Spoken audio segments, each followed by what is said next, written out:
आपका स्वागत है मेरे चैनल पर। तो आज हम आपको लोग को बताने जा रहे हैं बायोलॉजी से कुछ संबंधित, जो कि कोशिका से संबंधित प्रश्न है, जो हर एक एग्ज़ाम के लिए बहुत महत्वपूर्ण टॉपिक माना जाता है, जिससे हर एक एग्ज़ाम में 1 से 2 क्वेश्चन आने की संभावना रहता है। तो चलिए दोस्तों, लेट ना करते हुए सीधा हम अपने टॉपिक पे चलते हैं। तो आज टॉपिक है बायोलॉजी में कोशिका। इससे बनने वाले हम अधिक से अधिक क्वेश्चन के बारे में जानेंगे, जो इस प्रकार हैं।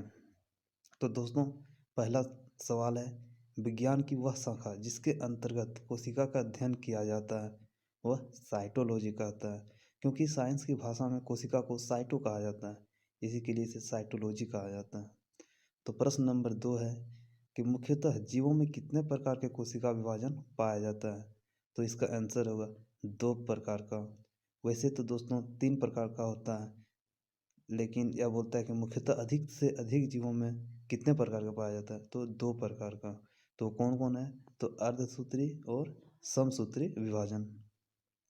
तो दोस्तों, हम लोग जानते हैं कि एक असूत्री विभाजन भी होता है, जो प्रोकैरियोटिक कोशिकाओं में पाया जाता है। तो अगला सवाल है दोस्तों, कोशिका की खोज कब और किसने की थी। तो हम लोग जानते हैं कोशिका की खोज रॉबर्ट हुक ने 1665 ईस्वी में किया था। अगला क्वेश्चन है दोस्त, जीवित कोशिकाओं की खोज सर्वप्रथम किसने और कब की थी। तो इसका आंसर होगा ल्यूवेनहॉक ने 1674 ईस्वी में।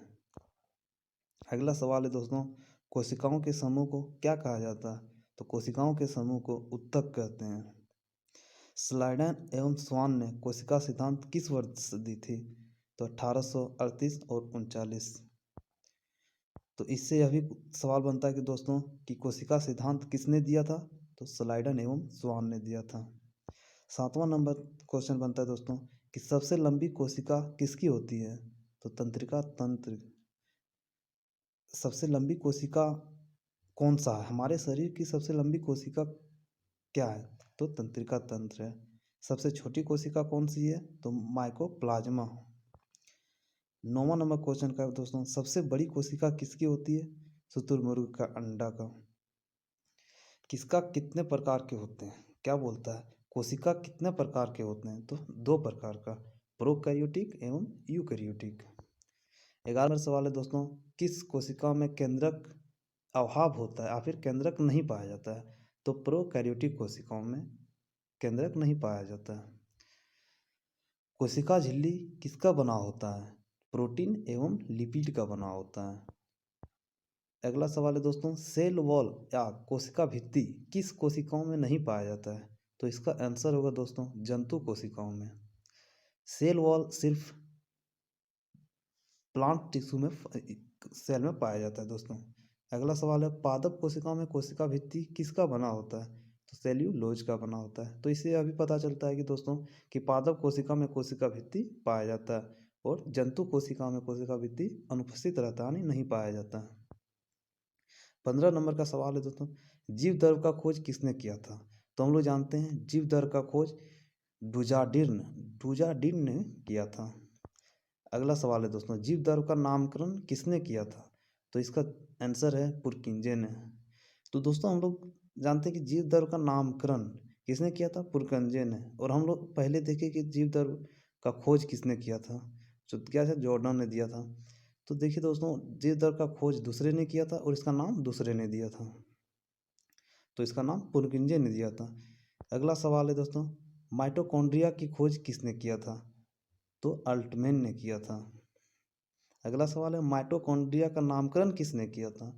तो इसका नामकरण यानी इसका नाम बेंडा ने दिया था।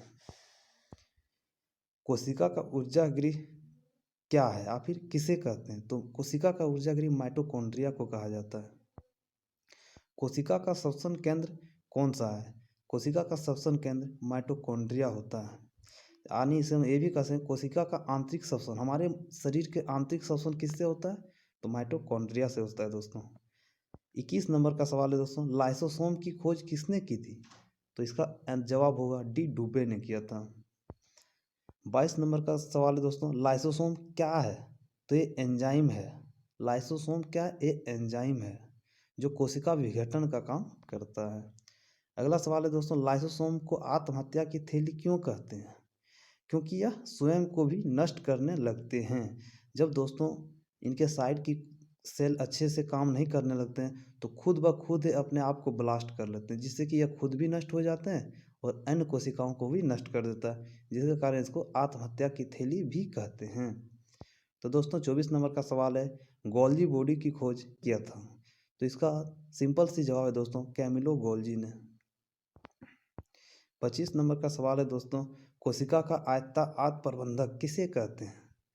गोल्जी बॉडी को ही कहा जाता है दोस्तों। लवक या प्लास्टिड किस कोशिका में पाया जाता है? तो पादप कोशिका में दोस्तों। देखिए दोस्तों, लवक या प्लास्टिक, लवक जो होता है दोस्तों ये रंग प्रदान करने का होता है, जो केवल और केवल पादप कोशिकाओं में पाया जाता है, यह जंतु कोशिकाओं में नहीं पाया जाता है। अगला सवाल है दोस्तों कि केंद्रक की खोज किसने किया था? तो दोस्तों केंद्रक की खोज रॉबर्ट ब्राउन ने किया था। अगला सवाल है दोस्तों, राइबोसोम की खोज किसने किया था? तो प्लेडे ने किया था दोस्तों। और हम लोग जानते भी हैं कि राइबोसोम का काम क्या है दोस्तों? राइबोसोम का काम प्रोटीन का निर्माण करना है, इसलिए से हम लोग प्रोटीन का फैक्ट्री भी राइबोसोम को ही कहा जाता है। तो राइबोसोम किसका बना होता है दोस्तों? तो प्रोटीन एवं आरएनए का बना होता है। दोस्तों ये सब सवाल बहुत ही इम्पोर्टेंट है, इसे आप याद जरूर कर लें। ये हर एक एग्जाम में आने की बहुत संभावना, 99% इसका संभावना रहता है दोस्तों। हर एक एग्जाम में एक ना एक क्वेश्चन इससे आता ही है।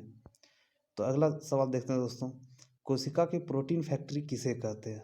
तो दोस्तों हम आगे आपको पहले बताए हैं कि कोशिका को प्रोटीन फैक्ट्री किसे कहते हैं, राइबोसोम को कहते हैं। तो चलिए दोस्तों, हम देख लिए कि आज हम 30 सवाल करवाए हैं, जो बहुत ही एग्ज़ाम के व्यू से बहुत ही इम्पोर्टेंट है। तो इसे दोस्तों आप ज़रूर याद कर लें। आप तो दोस्तों अगर यह सेशन आपको अच्छा लगे तो लाइक, सब्सक्राइब एंड शेयर ज़रूर करें। थैंक यू दोस्तों, ऑल द बेस्ट।